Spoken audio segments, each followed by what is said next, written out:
All right. Hey, everybody. Mr. Schreiber here. I'm going to be going over today adding and subtracting fractions. So what I'd like you to do is, before we start, this is our warm-up for the day. Get out a separate sheet of paper and a pencil, and can you write each of these problems down? Write them exactly like they're written up here with the negative up top or the negative down below. And for the substitute today, if you want to just pause the video so before we move on, everyone can just write these down on a separate sheet of paper. Okay. So what we're going to do is I'm going to be going over each of these. Let's just zoom in a little bit.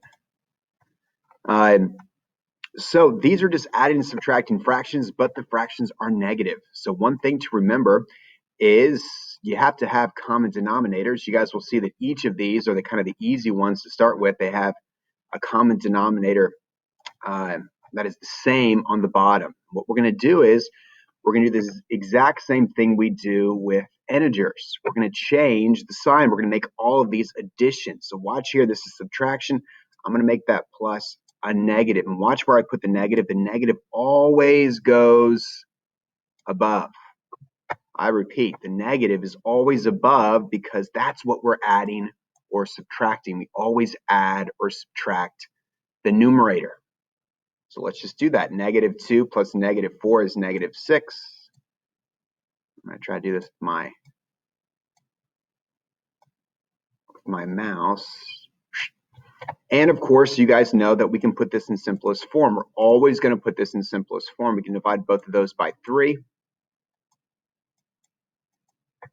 That's going to give us negative 2. And 9 divided by 3 is going to be a 3.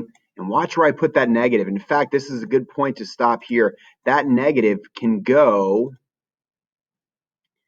I can go here, because we know that a negative 2 divided by a positive 3 is a negative. That negative, even though it looks weird, right? Doesn't it look kind of weird right here? You could put it there. It doesn't matter. But normally we kind of put it off in the middle. We kind of put it in the middle. It's a negative 2/3. And we always circle. Try to do this with my mouse. Don't have the best handwriting with my mouse, but I think I'm getting better. Okay, let's take the next one. We have 3/5 minus 4/5, and we're going to make that plus a negative. Take a look here, plus a negative. And then it's the same thing. The denominators stay the same. That's going to be a 5. But then 3 plus a negative 4, opposite sign, subtract, and then keep the sign at the bigger absolute value. It's going to be a negative 1. And again, that's going to be our answer. Just let me make that look a little bit better. Let's do that. Let's make that look a little bit better. It's going to be a negative 1.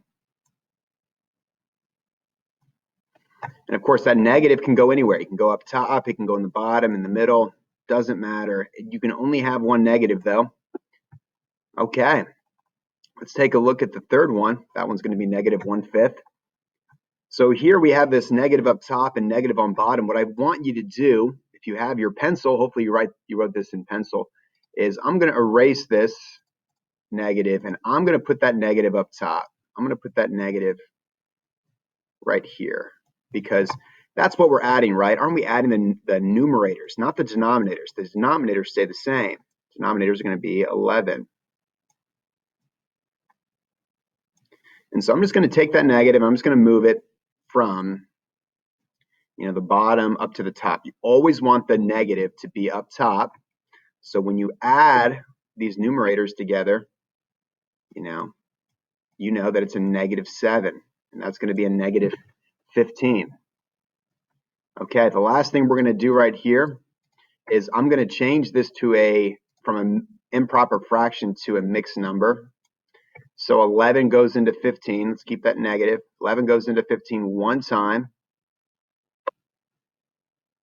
And the other one's going to be 4/11. Okay, last but not least is this one. We're going to have one more video for you to see this, and we'll hopefully understand the next part. Thank you.